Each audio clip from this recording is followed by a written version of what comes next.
नमस्कार दोस्तों, स्वागत है आपका आज के मुख्य समाचारों में। जी हां दोस्तों, आपको यहां पर देखने को मिलेंगी सुबह से लेकर शाम तक की तमाम बड़ी खबरें, मुख्य समाचार, ब्रेकिंग न्यूज अपडेट्स के रूप में। तो दोस्तों, आप सभी लोगों से रिक्वेस्ट है इस वीडियो को ज़्यादा से ज़्यादा लाइक और शेयर करें। तो चलिए दोस्तों, जान लेते हैं आज की पहली बड़ी खबर। जंतर मंतर पर पहलवानों का धरना फिर शुरू। बजरंग बोले ब्रजभूषण की गिरफ्तारी के बाद ही उठेंगे। विनीश बोली WFI अध्यक्ष का नार्को टेस्ट हो। जी हां दोस्तों, wrestling federation of India WFI के प्रमुख ब्रजभूषण सिंह के खिलाफ पहलवानों ने रविवार दोपहर फिर से जंतर मंतर पहुंचकर धरना शुरू किया। 7 महिला पहलवानों ने सिंह के खिलाफ पार्लियामेंट एंट्री थाने में शिकायत भी दर्ज कराई। पहलवानों ने कहा कि 3 महीने हो गए पर हमें न्याय नहीं मिला, इसलिए हम फिर से विरोध कर रहे हैं। हम न्याय की मांग करते हैं। अभी तक FIR दर्ज नहीं की गई। पहले हमसे कहा जाता था कि FIR कराओ, अब हम FIR कराने जा रहे हैं तो पुलिस सुन नहीं रही है। साक्षी मलिक का आरोप है कि दिल्ली पुलिस FIR दर्ज नहीं कर रही है। दोस्तों, आपकी जानकारी के लिए बता दें, साक्षी मलिक ने कहा है कि हमने 2 दिन पहले ही थाने में शिकायत दी थी, मगर अभी हमारी सुनवाई नहीं हुई है, नहीं FIR दर्ज हुई है। शिकायत देने वालों में एक नाबालिग समेत 7 पहलवान शामिल हैं। 2.5 महीने इंतजार करने के बाद हमने फिर से धरने देने का फैसला किया है। इसके बाद दोस्तों, अगली बड़ी खबर। NSA के तहत गिरफ्तार हुआ अमृतपाल सिंह। पंजाब पुलिस ने प्रेस कॉन्फ्रेंस में किया खुलासा। जी हां दोस्तों, NSA के तहत अमृतपाल सिंह की गिरफ्तारी की गई है। पंजाब पुलिस के IG सुखचैन गिल ने प्रेस कॉन्फ्रेंस कर यह जानकारी देते हुए बताया कि अमृतपाल को सुबह 6:45 पर रोड़ेवाला गांव से गिरफ्तार किया गया। अमृतपाल को गिरफ्तार करने के लिए पंजाब पुलिस से लेकर खुफिया एजेंसियां अलर्ट पर थी। अमृतपाल को राष्ट्रीय सुरक्षा कानून NSA के तहत गिरफ्तार किया गया है। IG सुखचैन गिल ने लोगों से शांति व्यवस्था बनाए रखने की भी अपील की है। इसके बाद दोस्तों, अगली बड़ी खबर। केदारनाथ धाम में भारी बारिश बर्फबारी, 30 अप्रैल तक रजिस्ट्रेशन रुका। सरकार ने जारी की एडवाइजरी। हेलीकॉप्टर के ब्लेड से कटकर एक अधिकारी की गई जान। जी हां दोस्तों, उत्तराखंड की 4 धाम यात्रा शनिवार को अक्षय तृतीया से शुरू हो गई। अगले 5 दिन में हिंदू तीर्थयात्री बद्रीनाथ, केदारनाथ, यमुनोत्री और गंगोत्री के दर्शन करेंगे। गंगोत्री और यमुनोत्री के कपाट 22 अप्रैल को खुल गए। दोस्तों, केदारनाथ धाम के कपाट 25 अप्रैल को और बद्रीनाथ धाम के कपाट 27 अप्रैल को खोले जाएंगे। यात्रा शुरू होते ही केदारनाथ धाम में रविवार को रुक रुक कर बारिश और बर्फबारी होती रही। खराब मौसम के कारण हरिद्वार और ऋषिकेश में केदारनाथ यात्रा के लिए तीर्थयात्रियों का रजिस्ट्रेशन 30 अप्रैल तक रोक दिया गया। राज्य सरकार ने तीर्थयात्रियों के लिए एडवाइजरी जारी की है। यात्रियों से कहा गया है कि वे धाम जाने से पहले अपने साथ गर्म कपड़े और जरूरी सामान रखें। उधर दोस्तों, केदारनाथ में हेलीकॉप्टर के रोटर ब्लेड की रेंज में आने से एक शख्स की मौत हो गई। SP रुद्रप्रयाग विशाखा अशोक के मुताबिक मरने वाला शख्स केदारनाथ में हेलीकॉप्टर चलाने वाली कंपनी में अधिकारी था। इसके बाद दोस्तों, अगली बड़ी खबर।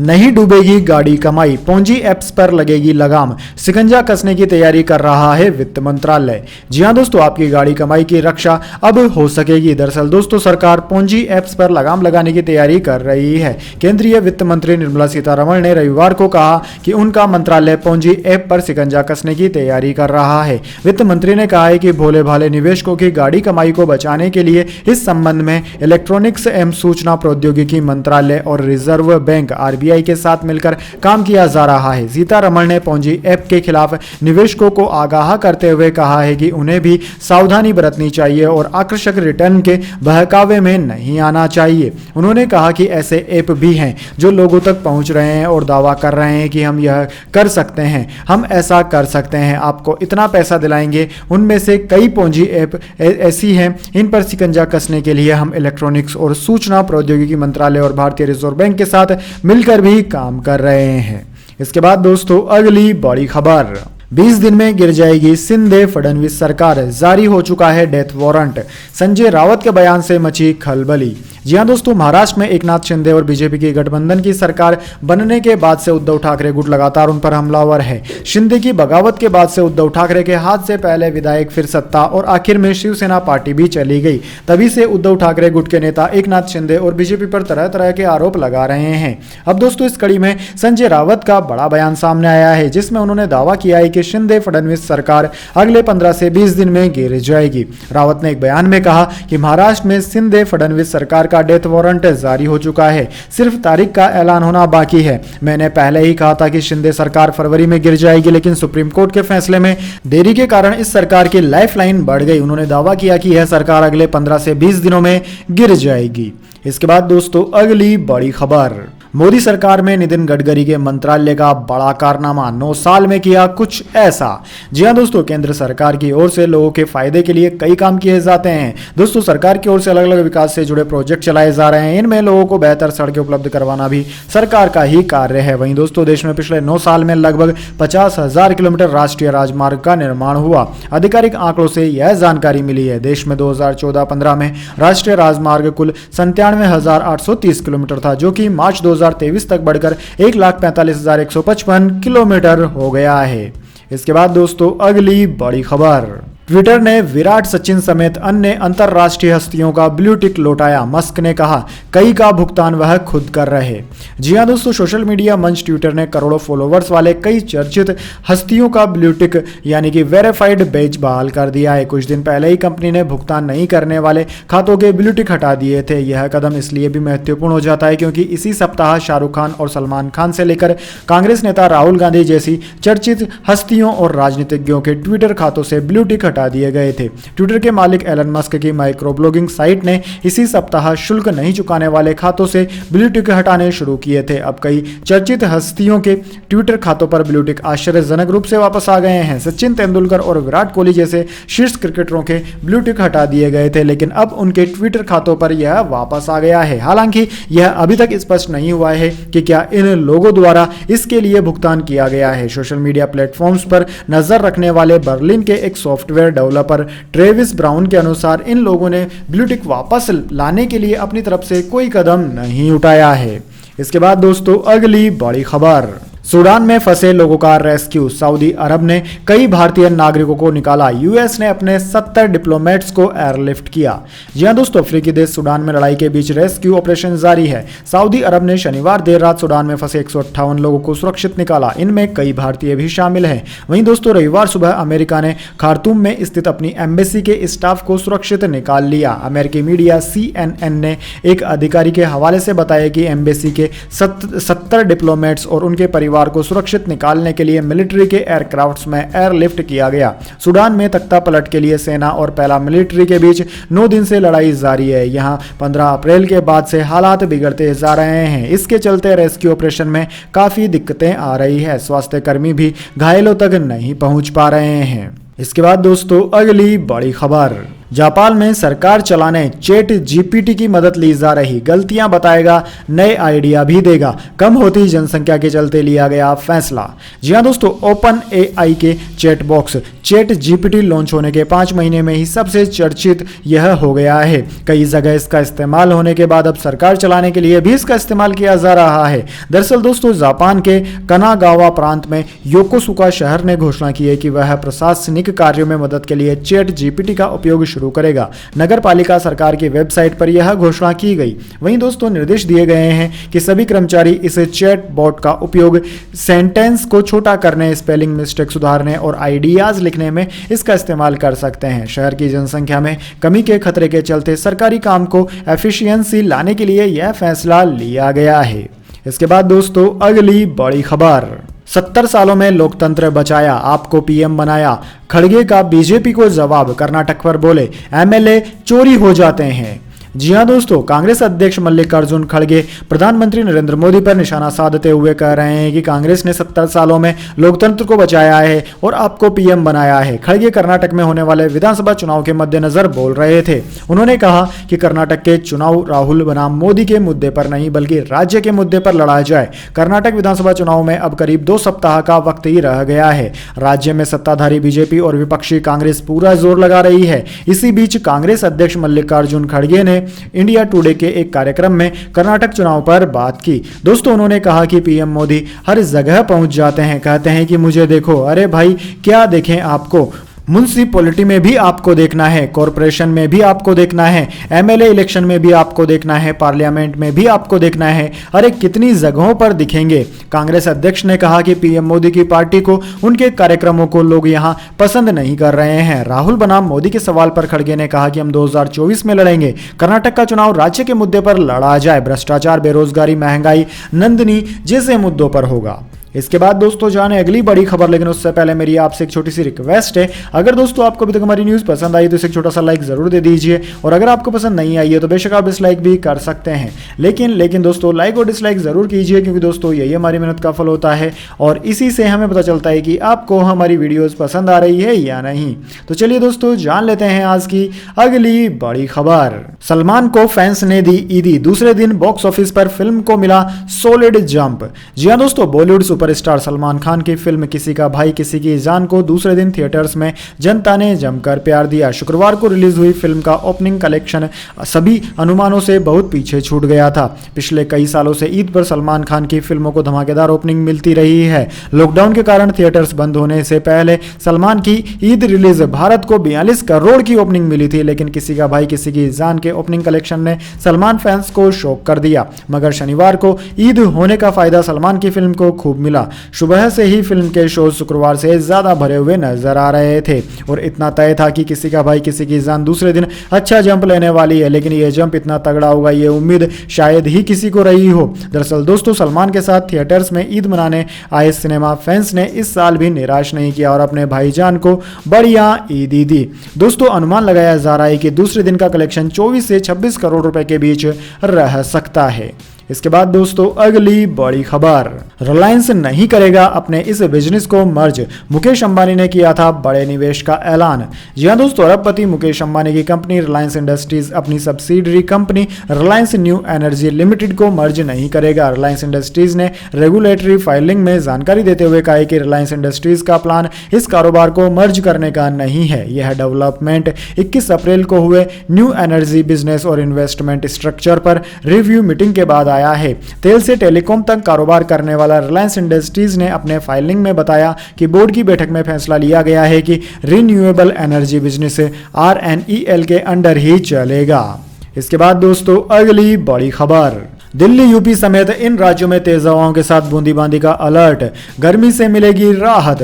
जी हां दोस्तों, देश के कई राज्य इन दिनों हीट वेव की चपेट में हैं। कई राज्यों में तापमान 44 से 45 डिग्री के पास बना हुआ है। हालांकि दोस्तों पिछले 24 घंटे के दौरान उत्तर भारत के तमाम राज्यों में तेज हवाओं के साथ हल्की बूंदाबांदी देखने को मिली। इसके चलते तापमान में 2 से 3 डिग्री की गिरावट दर्ज की गई। मौसम विभाग के मुताबिक अगले कुछ दिन देशवासियों को भीषण गर्मी से राहत मिलेगी, इसलिए इस दौरान दिल्ली समेत उत्तर भारत के अन्य राज्यों में तेज हवाओं के साथ हल्की बूंदाबांदी बारिश भी देखने को मिल सकती है। वहीं दोस्तों मौसम विभाग की माने तो देश की राजधानी नई दिल्ली में न्यूनतम तापमान 23 और अधिकतम तापमान 37 डिग्री रह सकता है। इसी के साथ दोस्तों नई दिल्ली में आज बारिशी गतिविधियां भी देखने को मिल सकती है। मौसम विभाग के मुताबिक नई दिल्ली में अगले 2 दिनों तक बूंदाबांदी और हल्की बारिश का सिलसिला जारी रह सकता है। वहीं दोस्तों स्काईमेट एजेंसी के मुताबिक अगले 24 घंटों के दौरान पूर्वी असम, अरुणाचल प्रदेश में हल्की से मध्यम बारिश और गरज के साथ बौछारें पड़ने की संभावना है। सिक्किम, पूर्वोत्तर भारत के बाकी हिस्सों, पश्चिम बंगाल, झारखंड, ओडिशा, छत्तीसगढ़, तेलंगाना, तमिलनाडु और केरल में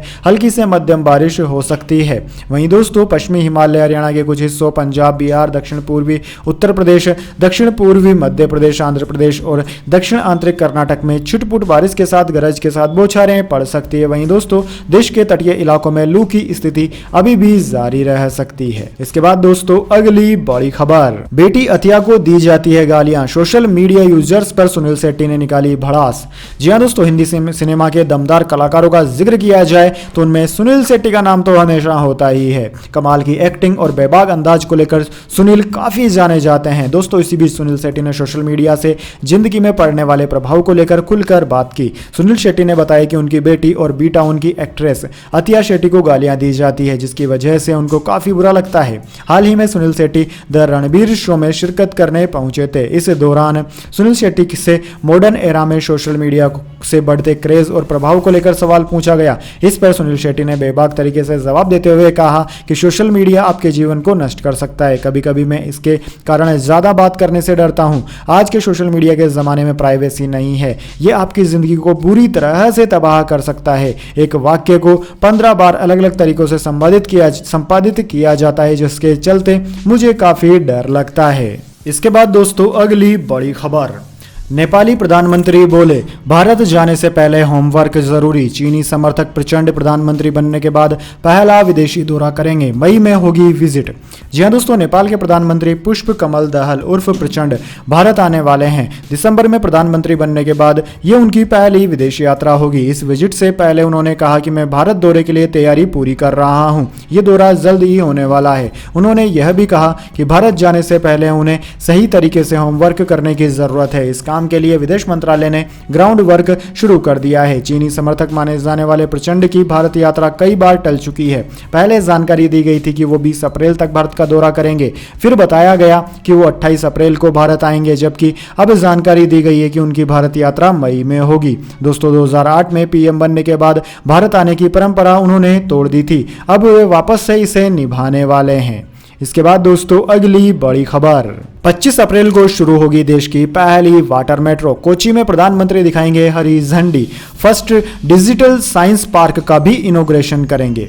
जी हां दोस्तों, प्रधानमंत्री नरेंद्र मोदी 25 अप्रैल को केरल के कोच्चि में देश की पहली वाटर मेट्रो सर्विस का उद्घाटन करने वाले हैं। इसके अलावा मंगलवार को पीएम मोदी तिरुवनंतपुरम में डिजिटल साइंस पार्क का इनॉग्रेशन भी करेंगे। पोर्ट सिटी कोच्चि में वाटर मेट्रो सर्विस को 1136.83 करोड़ रुपए की लागत से तैयार किया गया है। इस प्रोजेक्ट के तहत कोच्चि सिटी के आसपास के 10 आइलैंड्स को जोड़ा जाएगा। इस कभी न रुकने वाली कनेक्टिविटी का यह काम battery operated electric hybrid board से किया जाएगा। केरल के मुख्यमंत्री पिनराई विजयन ने शनिवार को कोच्चि वाटर मेट्रो को राज्य का ड्रीम प्रोजेक्ट बताया है। एक ट्वीट में उन्होंने कहा कि साउथर्न स्टेट्स के ट्रांसपोर्ट एंड टूरिज्म सेक्टर के लिए यह अच्छा समय आने वाला है।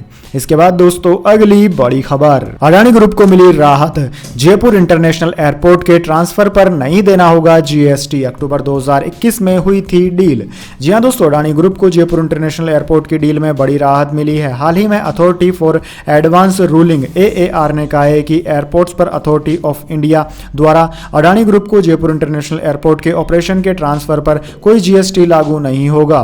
AAI ने अथॉरिटी फॉर एडवांस रूलिंग की राजस्थान बेंच से संपर्क किया था कि क्या अडानी ग्रुप को बिजनेस के ट्रांसफर को सप्लाई एज गोइंग कंसर्न के रूप में माना जाए और क्या असेट्स के ट्रांसफर पर जीएसटी लगाया जा सकता है। इस पर AAR ने कहा कि जब किसी पूरे बिजनेस को ट्रांसफर किया जाता है और भविष्य में उसे इंडिपेंडेंट रूप से चलाया जाता है तो ऐसी डील को सप्लाई इज गोइंग कंसर्न माना जाता है। इस तरह की डील पर जीएसटी लागू नहीं होता है। इसके बाद दोस्तों अगली बड़ी खबर, ब्रह्मपुत्र नदी पर चीन के प्रोजेक्ट को लेकर भारत बेहद सतर्क, हालात पर केंद्र की पैनी नजर।